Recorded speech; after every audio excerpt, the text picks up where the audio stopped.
Good morning, good afternoon, or good evening, wherever in the world you might be. My name is Chris Fair. I'm the president of Resonance Consultancy. Thanks for joining us today on this happy Lunar New Year. February 5th this year marks the Lunar New Year on the calendar. And going to be talking today about the research that we've recently done to produce a report on the future of Chinese international travel. Thanks to all of you for a variety of time zones from Europe here across the Americas for joining us this morning. First, start off by just telling a little bit of background in terms of our perspective. Resonance Consultancy is a leading advisor on real estate, tourism, and economic development. We work with countries, cities, and communities around the world to help them think about the future. And as part of that process, in terms of thinking about strategies with respect to sustainable tourism or economic development, we conduct research to look into key demographics to identify trends that we think will have an outsized influence on the future. And of course, Chinese international travel is one of those trends that we wanted to take a deeper dive in and conducted a study in 2018 to understand what are the preferences and motivations for this burgeoning traveling demographic in terms of where they want to go, what types of activities they want to participate in, how do they book their travel and their experiences, what kind of hotels do they want to stay in. So today I'm going to be sharing with you highlights of that research along with an interview with Bruce Wright, one of the principals of SB Architects, where we dove a little bit deeper into just thinking about with respect to hotel and hospitality, what are some of the trends in the evolution that SB Architects and Bruce's firm has seen with respect to catering to the interests and needs of the Chinese traveler. So starting off just at a high macro level, of course, we all know tourism is one of the world's fastest growing industries. This chart was put out a few years ago by the UN WTO, where we looked at this rise in international travel. And if you look back and you think about it, it took us literally 1,000 years to get to the first 1 billion international travelers. And of course, we're now in the midst of this rapid expansion where we expect to reach, in this forecast, 1.8 billion by the year 2030. And the interesting thing about this projection that was put together in 2010 by the UNWTO was that it was based on a rate of growth of 4% per annum. But of course, in recent years here, we've seen that international travel has been rising at a rate of 6% per year. So we're already 2 years ahead of this forecast, in fact, and have now come close to the 1.4 billion number in 2018. So we expect that by 2030, it's likely that this number will be more than 2 billion. And just in the space of that 20-year period of time, we will have gone from 940 million international travelers to 2 billion plus. Of course, one of the key drivers of this trend has been the rise of outbound travel from China. This chart here shows you the annual number of international trips from China, rising to 125 million in 2015 and expected to grow to 200 million by the year 2020. And you can see the growth rates here have fluctuated from just 4% back in 2009 to a growth of 19.5% in 2014, 12.2% in 2015, and we're expecting forecasts here looking at about 8% growth here in this 2015 to 2020 period. So what's that effect of that? Well, China is now the largest source of outbound international travel in the world. There are literally more international travelers coming out of China than any single country.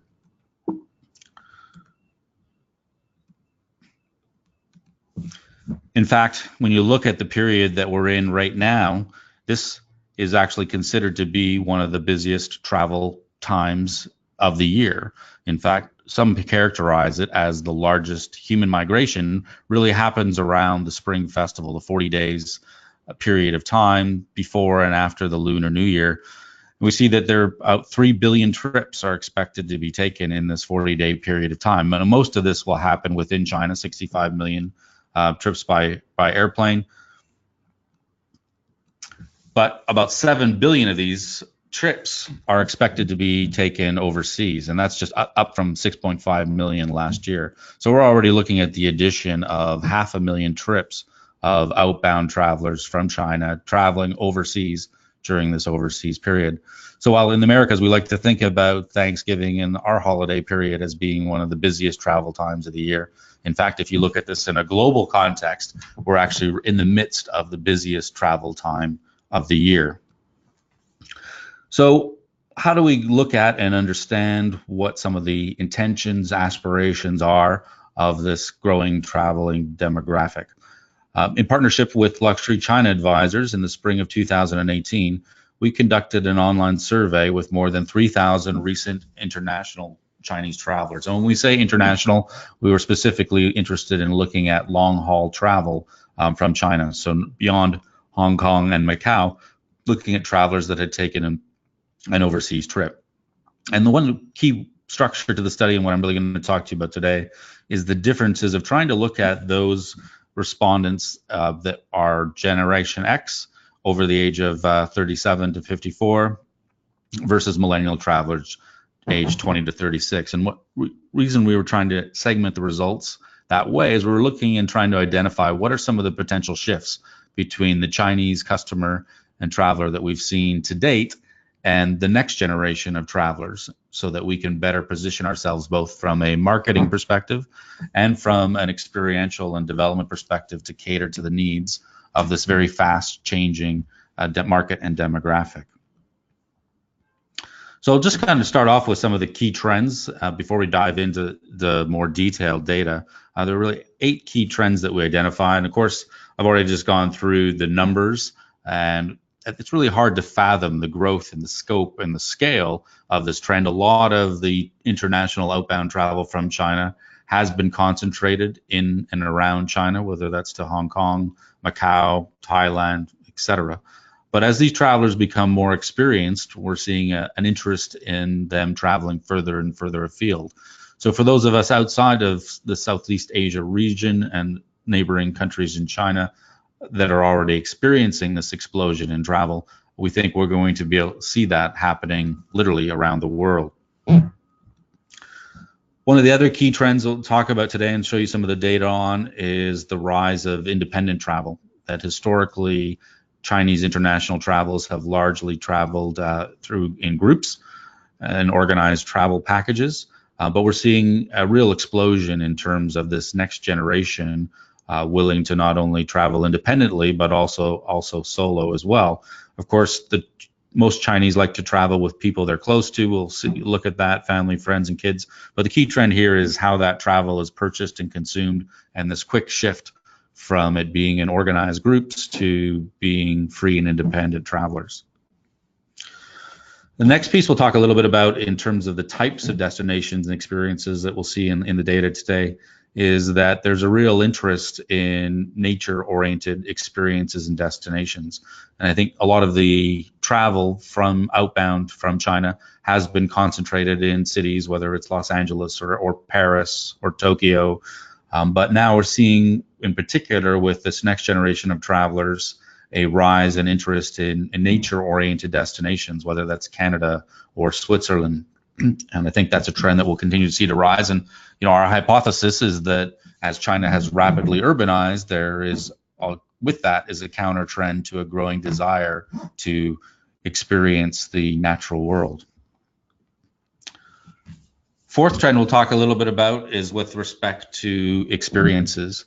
And historically, a lot of Chinese travelers and Chinese population in general has taken what we would call a passive approach to leisure, more about the observation of nature or sports or activities and experiences. But there's a real shift again with this younger generation towards active leisure, whether that's skiing or bungee jumping or other types of experiences that involve physical engagement with that activity or leisure experience. And I think that we'll see more of that in terms of the expansion into interest in winter sports, with Beijing hosting the 2022 Winter Olympic Games. Now, one statistic that always boggles my mind is staggering. I thought when I first read it, it must have been a misprint, but there are currently 800 ski resorts either built or under development in China. So again, looking at how that might influence and impact the ski industry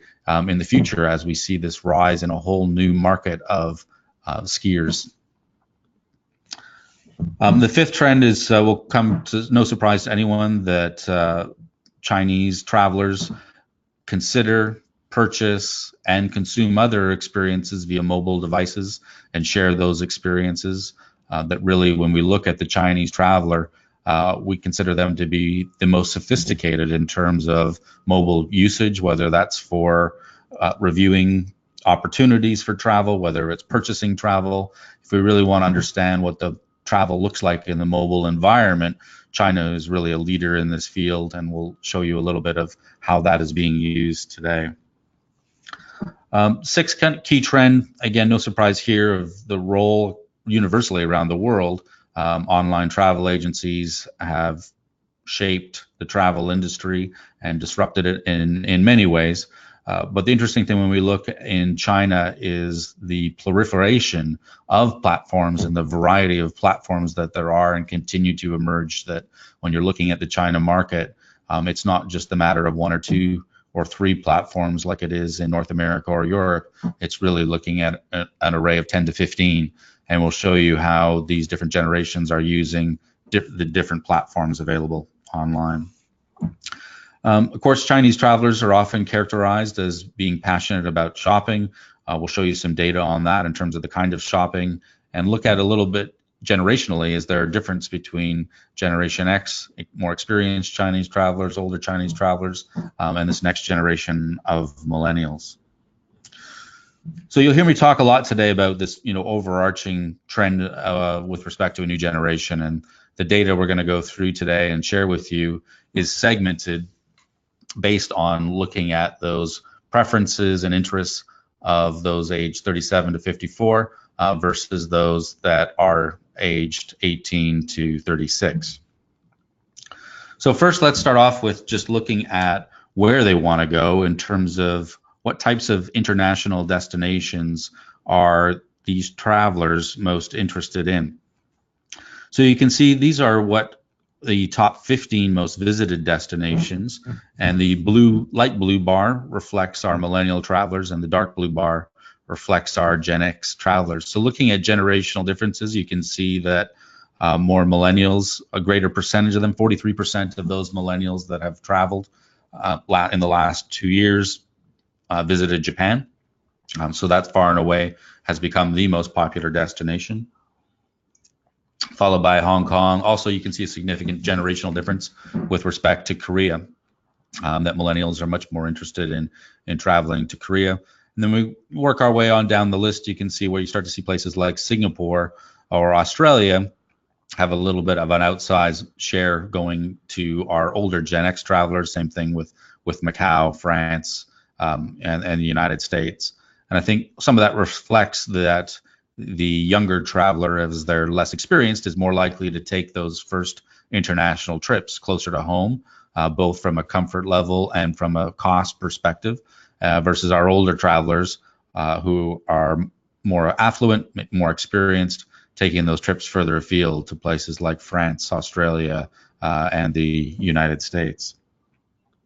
The next question we asked then is looking at where would they like to go in the next 12 to 24 months. And I think this is particularly interesting as we try and think about this pie that's growing exponentially in terms of the sheer number and volume of outbound travelers, of now trying to identify which countries are best positioned or are top of mind in terms of capturing the larger share. And you can see that Australia is at the top of the list in terms of intention amongst our older travelers. It also is top of the list for our younger travelers as well. So Australia well positioned and has done a lot of work and is really in first place for both of these markets. Second, then, for older travelers is actually the United States, versus second for our younger travelers is France, with about 33%. That said, still 1 out of 4 millennial travelers intends to visit the United States in the next 12 to 24 months. Interesting to see the popularity of Italy. So Italy, not amongst our top 15 visited destinations currently, but is a destination that we see is very highly ranked amongst both generations. And I think that's probably an expansion of travelers that have been to France. It appears that Italy is next on their list. New Zealand, Germany also quite popular. Canada is an interesting to look at in terms of much higher levels of intention amongst this older traveler, age 37 to 54, than amongst the younger travelers. So our younger travelers are looking at Australia, France, and certainly the United States at the top of their list, while our older travelers are looking at Australia, France, United States, Italy, and actually Canada a little bit ahead of Italy there. And as you work your way down the list, Switzerland also I mentioned earlier, interesting one. Again, this wasn't in top 15 in terms of destinations that have been visited, but features in the top 10 of places people want to go to. England as well. And then you can see that rounded out with Spain, Greece, Russia, the Emirates, Scandinavia, and Ireland. So what factors, as we kind of look at, and this is what travelers told us was important to them, what factors did they tell us are important in the consideration of choosing a destination? And here we don't see amongst the top factors a lot of generational difference. This is fairly consistent from top to bottom. Again, the light blue bar being our millennial travelers, the dark blue bar being our Gen X travelers, but you can see that safety is at the top of the list. And safety is really a broad term that not just thinking about crime, but whether it's respect to terrorism, geopolitics, etc. Looking then into quality of the natural environment, scenery, weather, iconic landmarks, interesting, that's key amongst travelers of all demographics, but very important here with our Chinese travelers. This one we added that isn't typically part of our survey of American or European travelers, but actually looking at political climate. And we think about geopolitics between countries like Japan and China, or China and the United States. And we believe that some of the politics and the political climate in the United States recently with respect to China, has resulted in a downward trend in terms of the numbers of visitors. We'll see how that plays out over time. But here you can see that Chinese travelers are very important and consider the political climate to be very important. So I think that's thinking about politics and travel and how politics might influence these travel patterns in terms of the countries Chinese travelers choose in the next couple of years will be very important. Looking at with respect to the OTAs and various online platforms, you can see online peer reviews and ratings is very important. Cultural attractions, restaurants, in terms of the culinary experiences, access by commercial flights, exciting city environment on one hand, and close to beach, access to the water on the other. So I think there really are two different types of vacations, whether it's nature oriented or urban oriented. So moving on down the list, start to look at some of the things that are less important. But again, if you look at the percentages here, they're still quite high.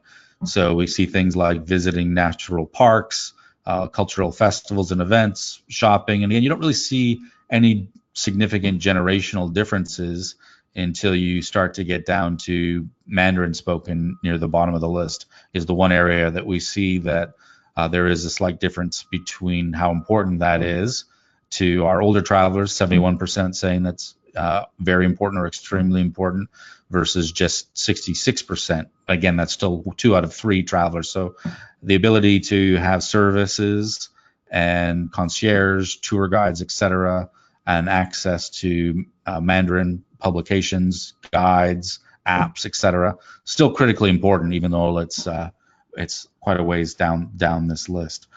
I think the net takeaway is there's a real plurality of factors here, that it isn't just one or two things that is important in attracting this demographic, that there's a plethora of factors that all rate very highly, and they're all important from one generation to the next.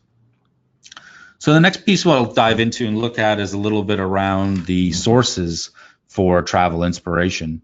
Well, we've looked at what destinations they visited, what destinations they intend to visit, the factors they consider important, but what are the sources in terms of media that they're looking at to inspire or decide on a destination and obtain that information. And you can see that online travel agency, the OTAs, are at the top of the list here, along with online travel forums, are far and away the most influential factor in terms of where the Chinese traveler is obtaining information. And of course, there also will look at significant numbers of purchases being made via these channels as well. Then you look on, you see personal recommendations by family and friends, slightly more important to our older travelers. Interestingly, posts on social media by families and friends, slightly more important. And then you look at on down the list here, and you can see there aren't any significant generational differences until you move a little bit down the list and you see things like online video platforms are significantly more influential amongst millennials, or travel reality shows on television. Several very influential shows in China that are certainly much more popular with this younger generation than our 37 to 54-year-olds. Same thing with celebrity social media influencers, more influential on this younger generation. And I think we would see that likely, in all likelihood, that would be similar in other markets as well, that younger travelers are more influenced by these other online video platforms, travel reality shows, etc. So we'll dive into approaches and methods to booking their travel. And you're going to see some overlap here of methods of booking, looking at we saw how important the online travel agencies and online platforms are in terms of investigating and deciding on a destination, while they're also the most important vehicle when it comes to booking.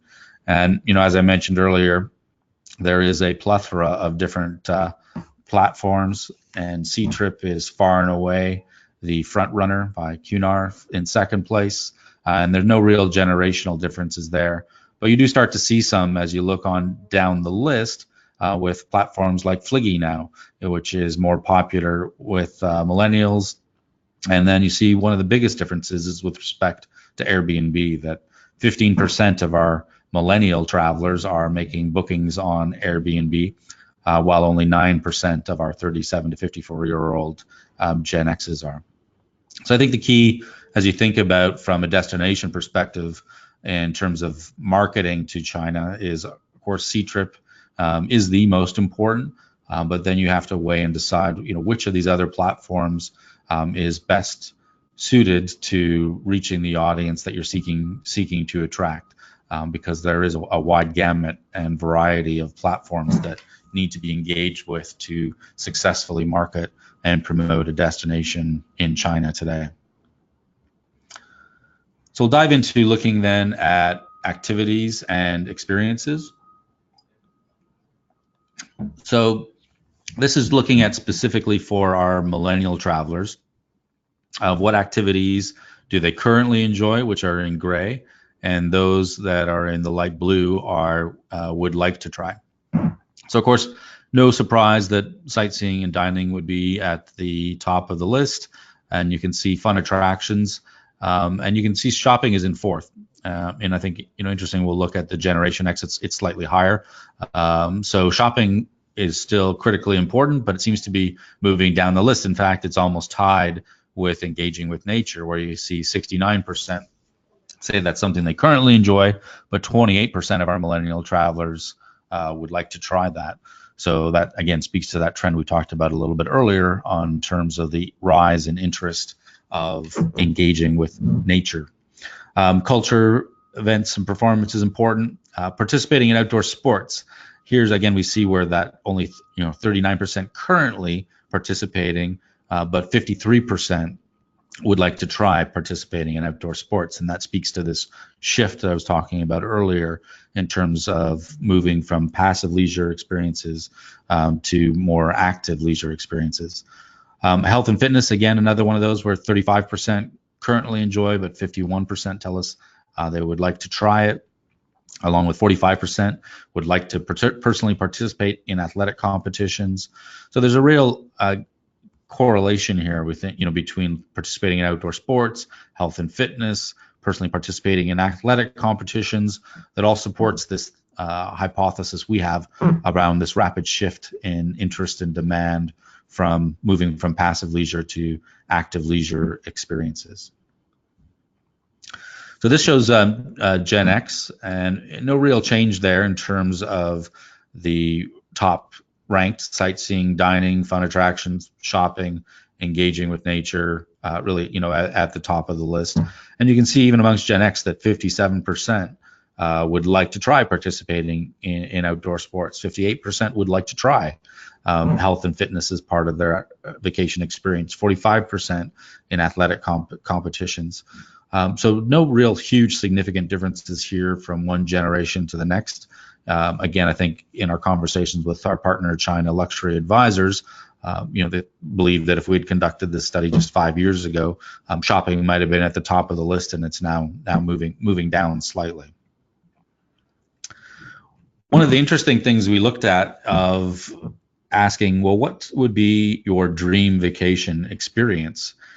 And of course, we gave them a variety of different experiences to choose from, and there may be others that we didn't contemplate amongst this select set that we provided. But it was surprising and interesting to see that actually the number one dream experience of both our millennial travelers and our Gen X travelers was to see the Northern Lights. And when you really compare and look at that versus our kind of stereotype of the Chinese traveler and where they've been so far, we see this as a potential strong emerging trend. In fact, I was just in Alaska last week speaking at a conference, and while they only receive 30,000 Chinese travelers a year in Alaska, they literally 5 years ago were receiving next to none. And in fact, they're about to announce a direct flight. Right now, it takes you probably 14 to 18 hours to get to Alaska from China, as you have to travel generally to Seattle or San Francisco or Los Angeles, and then make the trip to Anchorage, and then take the train to Fairbanks. But Wright is on the works for right now, soon to be announced as a direct flight from Harbin, China to Anchorage, which is a less than an 8-hour flight that would dramatically change the complexion and access to that market. So this is part of the pattern of, as we see all of these travelers coming out of China, exploding, looking for new experiences, new destinations, new air routes are following. We're also doing some work with Edinburgh, Scotland, who have just have their first direct flight into Edinburgh from China.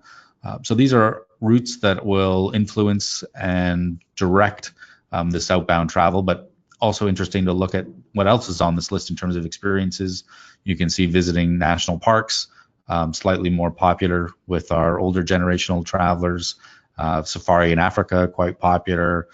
Visiting the Rocky Mountains actually or the Alps is more popular with our younger traveler, again, reflecting that interest in participating in outdoor sports or visiting landscapes like the Arctic and Antarctica, again, more popular with our millennials. And versus, shopping for luxury goods in New York, London, or Paris, you can see, again, that fitting a bit of the stereotype of the Chinese traveler is well down the list relative to these other more exotic experiences.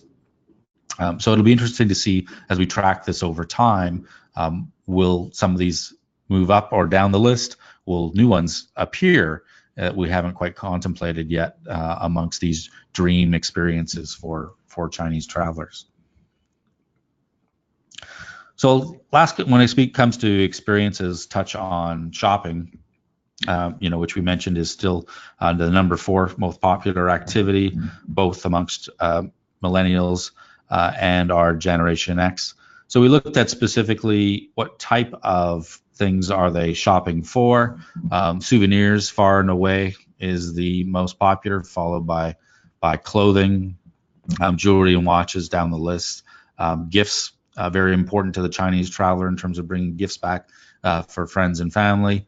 And then art was at the bottom of the list. And of course, there's many other options here, but you can clearly see that souvenirs and clothing are at the top of the list. This is now for our Gen X travelers. Again, you can see for them, slight shift here where clothing, our older travelers, slightly less interested in souvenirs, and not as important gifts for friends and family as the younger travelers, which I think is an interesting insight there.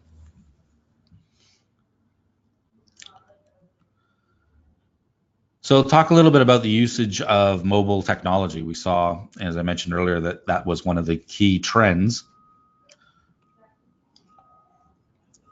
So what we wanted to look at is how do they use their mobile devices while they're on vacation? And I think, this is particularly important as we think about how do we communicate, engage, and serve the Chinese traveler in international markets, whether that's via apps or online websites. This is critically important. Several destinations have developed some unique partnerships with Tencent.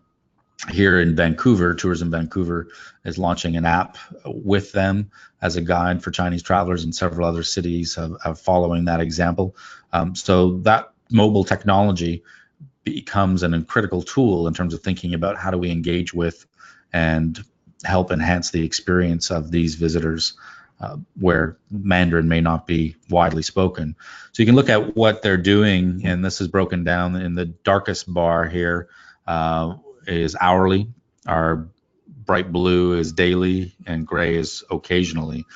So you can see chatting with friends on WeChat is far and away the most popular activity that millennials are using with their mobile devices. 32% are doing that on an hourly basis, 54% daily. So virtually all millennial travelers are chatting with friends on WeChat while they are on vacation. Researching destinations in terms of conducting research, using travel guide apps, quite strong. I think we're looking at 2 out of 3 are using travel guide apps. So that becomes an important consideration for DMOs to think about in terms of creating these apps and programs for the Chinese traveler. They're also visiting your websites to research things to see and do. Very frequently posting photos on social media. Checking email becomes less important.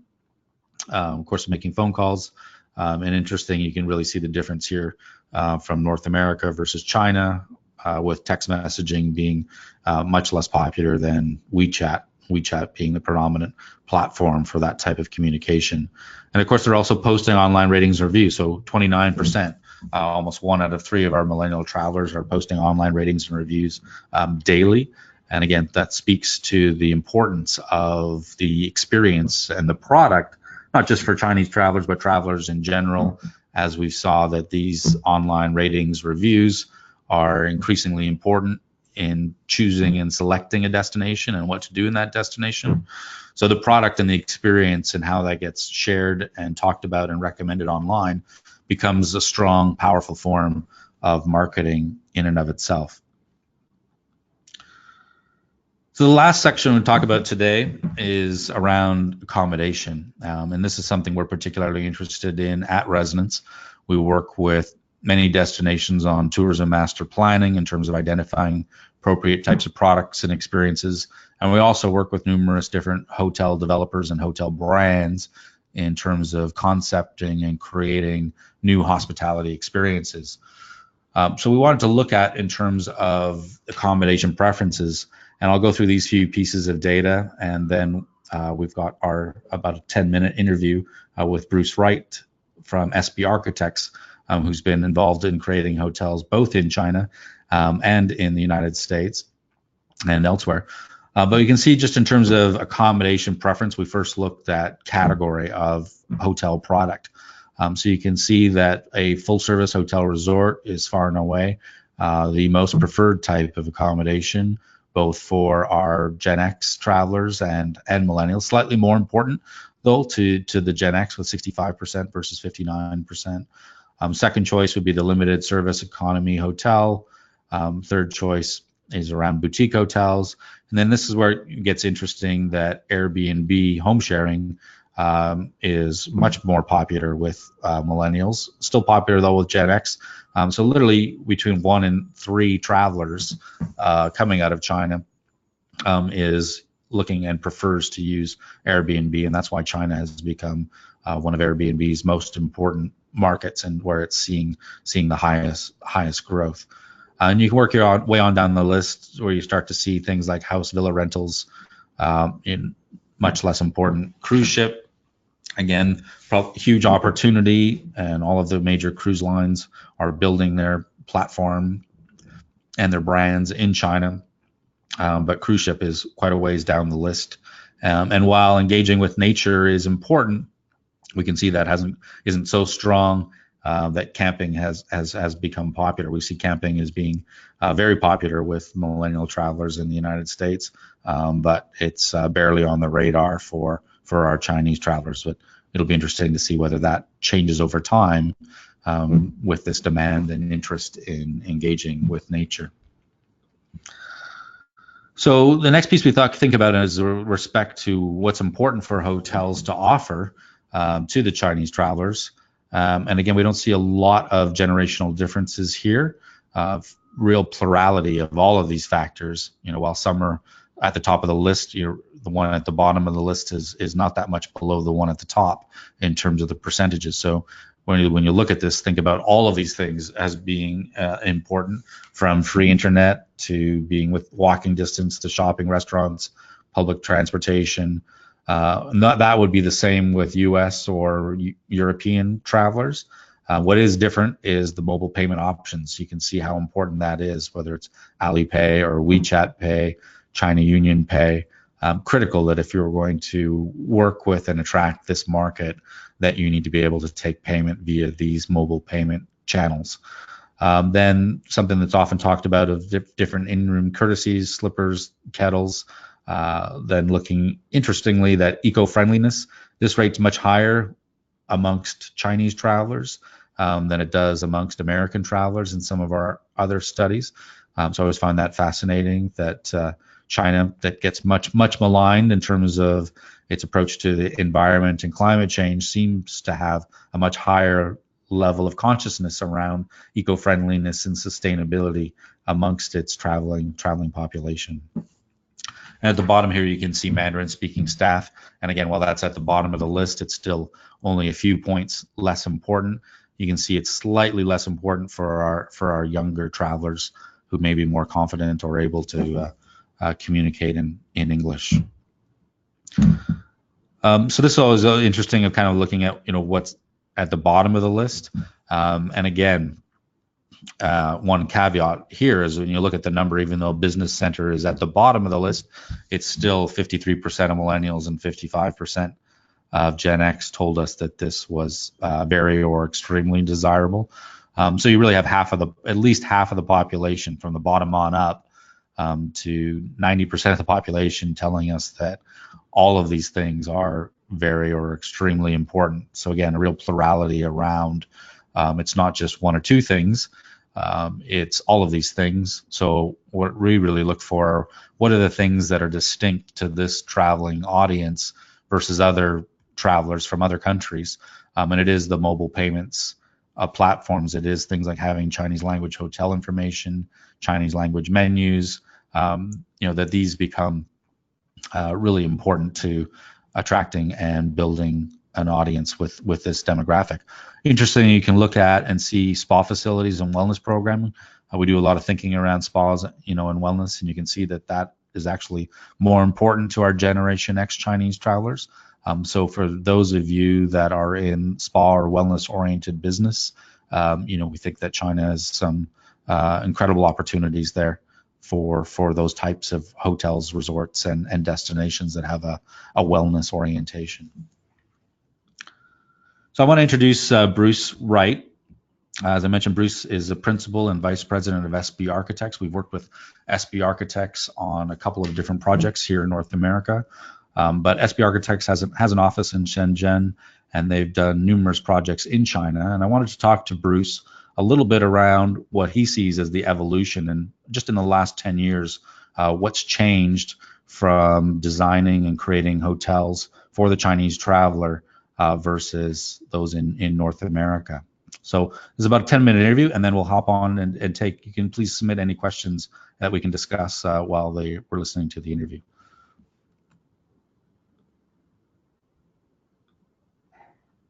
Thanks for joining me today. Bruce Wright from SB Architects, Principal and Senior Vice President of the firm.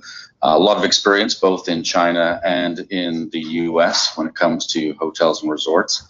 Thanks a lot for joining me today. Maybe you could just start off by telling us a little bit about who SB Architects is and some of your history and experience working in China. Sure, I'd be happy to. So SB Architects is a mid-sized firm based in San Francisco, in Miami, with a office in Shenzhen, China, and we in total were about 100 people working on projects in North America and around the world, and we focus on hospitality and all things hospitality, sort of hotels, resort, residential, spas, wellness developments, along with a heavy dose of retail, dining, and entertainment as part of our mixed use.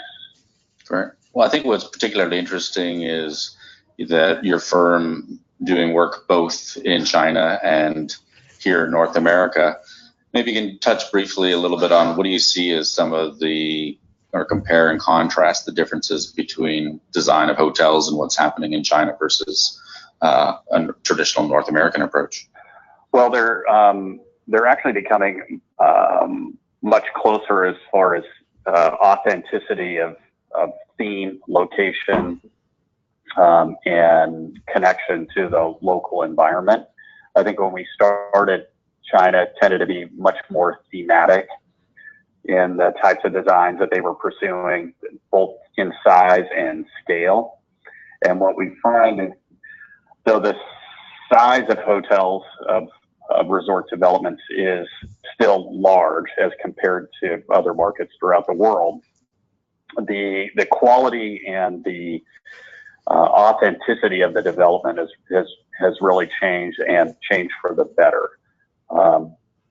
There's much more focus on sort of connection to the local environment, the local culture, the architectural vocabulary that you might find within a specific region. And it's been a very refreshing change to pursue something that has a much greater connection to the place and to the people that surround that particular area. What do you think that these destinations, whether it's Napa or the Grand Canyon or otherwise, what do they need to be thinking about with respect to welcoming this oncoming wave of Chinese international travelers, in your opinion?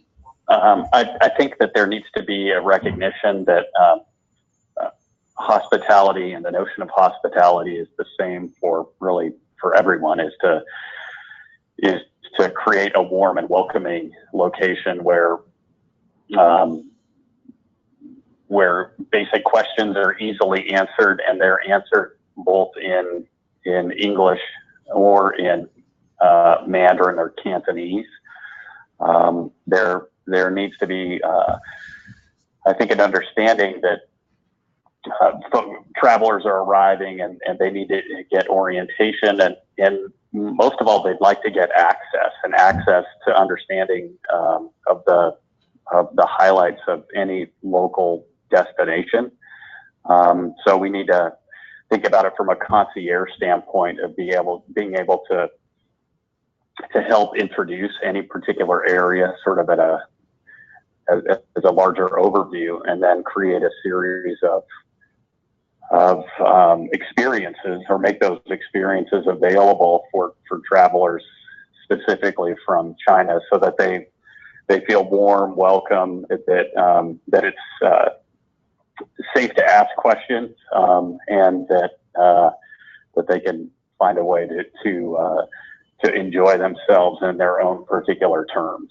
And one of the things that we saw and have just talked about here in our research was the growing interest for Chinese travelers in terms of access to nature and increasingly health and wellness tourism. Having worked on projects designing the Mission Hills volcanic mineral springs and spa, are there any lessons from your experience there in terms of approach to wellness, health, and how the Chinese traveler views that we should be thinking about here in North America?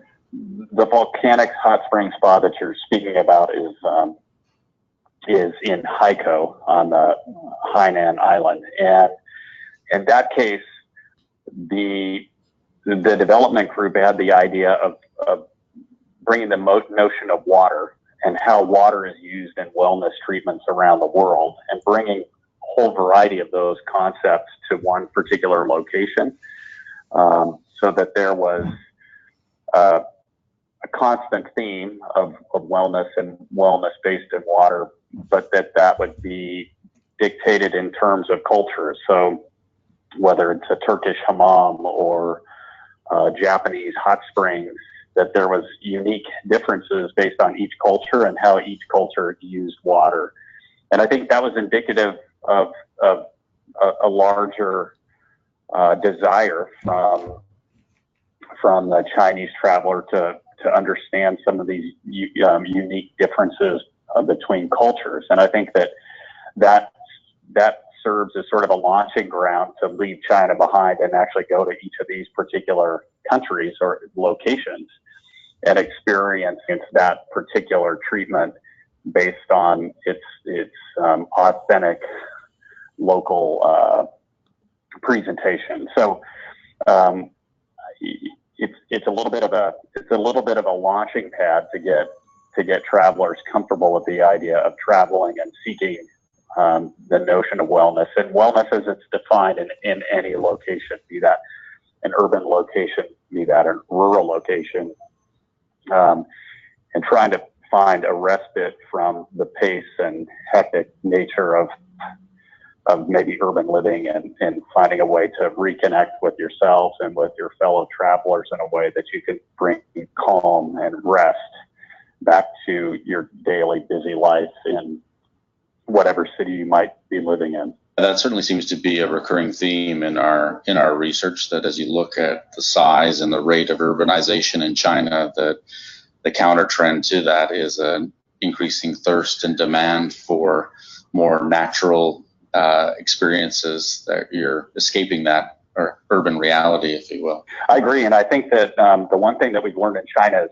China moves quickly, and change happens. Change is constant. That's always the same there, and I think that there's a very fast-paced learning curve that the Chinese traveler will quickly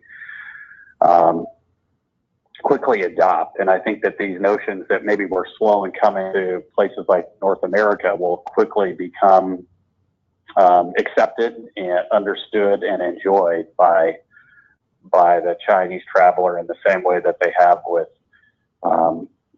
many other aspects of daily living, is that fast-paced, fast lifestyle and adaptation to change makes the Chinese traveler, I think, particularly interested in learning and adapting their lifestyle to some of these other notions of thinking of wellness and calm, and even simple ideas of daily meditation.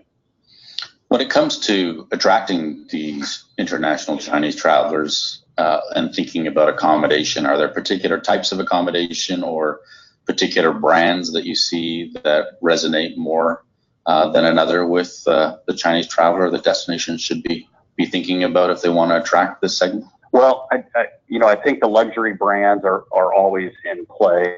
I think the notion of a brand and the brand leverage in China and how that transitions to here in the States is important. I think having a strong, clear message from these luxury brands about what they're about is important. I think that, like I said, having some of the simple things of making communication easy and having concierge service that can deliver on the particular needs of the Chinese traveler is important.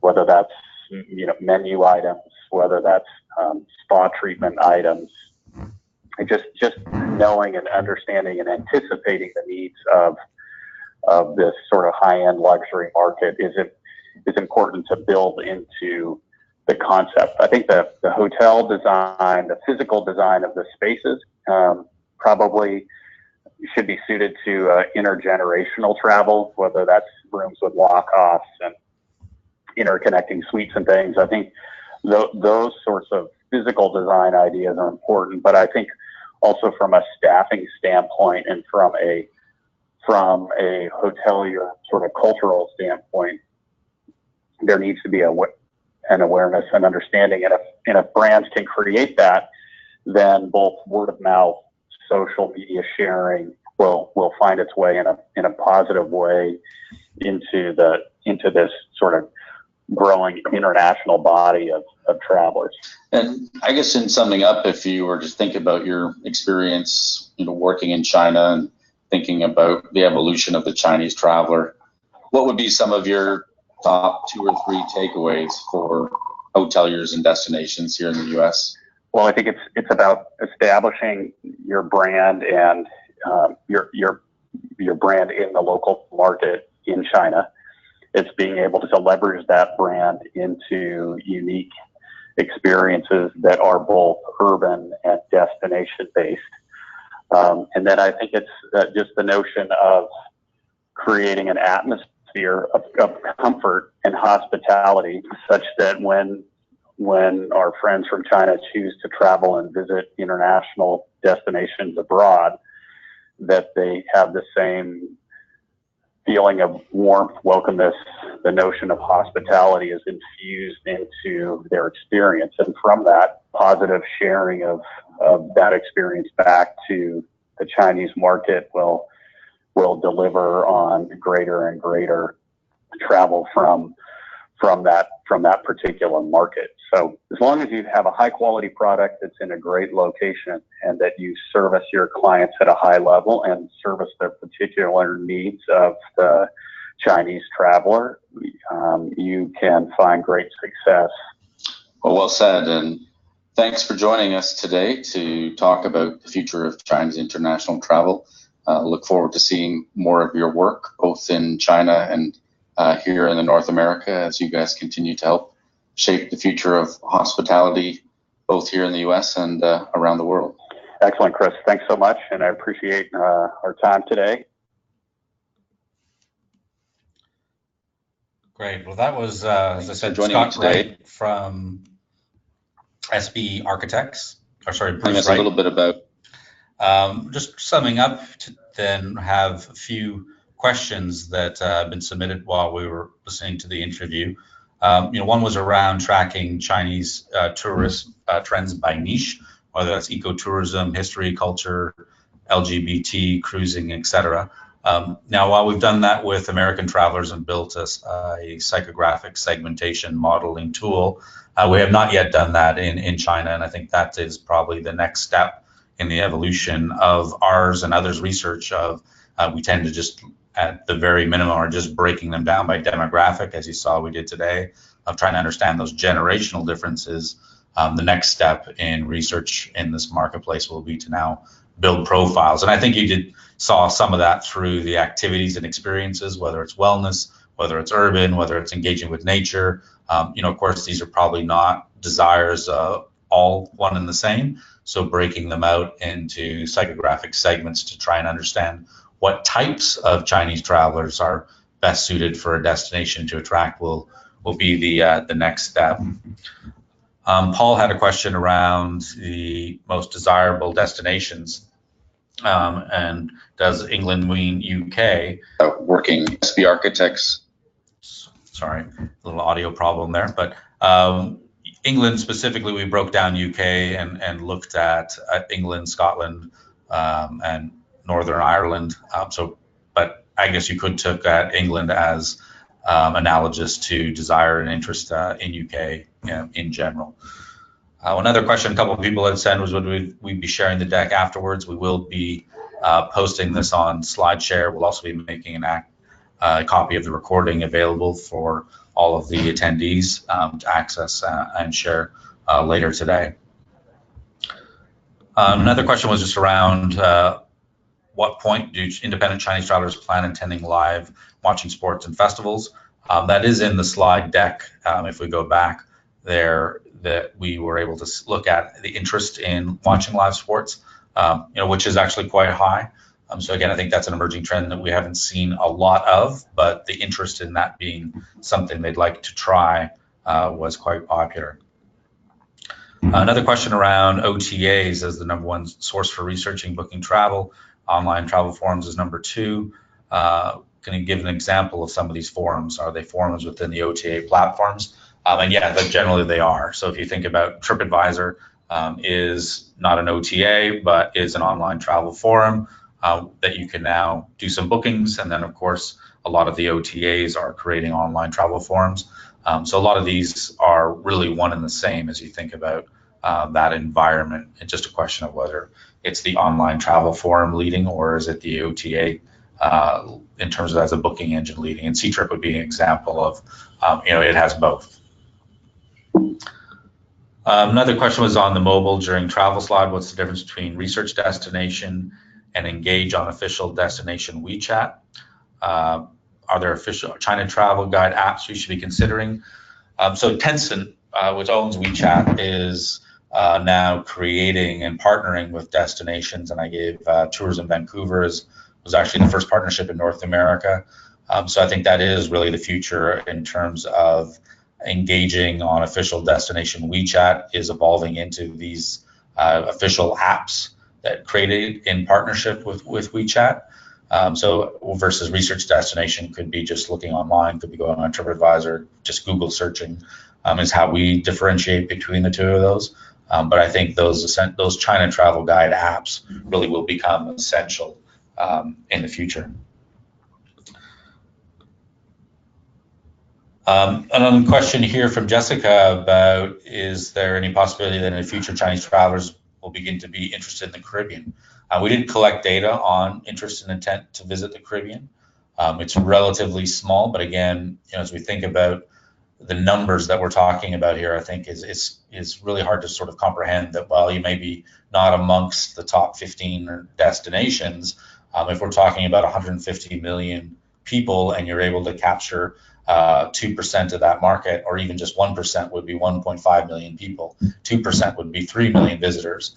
For destinations and regions like the Caribbean, that would have a huge and major impact. So I think that's what's particularly interesting about this market is you don't necessarily have to be a top 10 destination for it to have a significant impact. And also with that impact comes significant implications with respect to, are you able and ready to cater to and serve these visitors with the things that we talked about today, both in terms of activities and experiences, types of hotels, and most importantly, the amenities within those hotels in terms of Chinese language menus, Mandarin speaking concierge or staff, to be able to ensure that they have a enjoyable experience and will recommend and refer your destination to their family and friends, which we saw was very important. Another question here about how are you mitigating or consulting tourism destinations that might be affected by the political climate, i.e. what is happening between Canada and China right now? So that's a great question. There's this so-called weaponization of travel has been talked about with China because China can, as an authoritarian country, can make rules and regulations and impose those at will that can have significant impact. There's a small destination off the coast of China that was receiving hundreds of thousands of Chinese visitors a year, and a policy change resulted in that entire market disappearing overnight. So our view is, as tourism destination developers and consultants, there's not a lot that we can do to mitigate that political environment other than to be aware of it and to ensure that we're communicating as best we can. But I think the reality is those are events, not dissimilar to terrorist attacks that we've seen in other countries that can disrupt the pattern of flow of visitors from one country to the next. But over the longer term, 5 to 10 year period of time, the trend line seems to always recover back to where it was prior to that political or terrorist event. Last question of wrapping up here is from Ivan around, is there any existing study related to the carbon footprint of this boom of Chinese travelers? And I think that's an excellent question. I don't know of any study specific to China. I know we can look at travel industry has been done, accounting has been done with respect to what is travel and tourism globally's impact, and of course, air travel has, being a significant component of that. And I think that's something that we need to be conscious of and continue to work with destinations to be as sustainable as possible. The reality is, and when we look just at air travel in and of itself, accounts for a fraction of total CO2 emissions.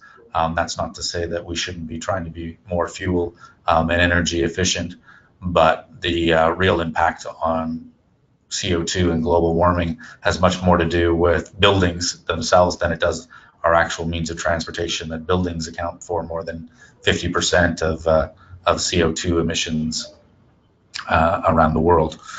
But on that note, we'll wrap up. I know our time is up. Thanks so much for attending.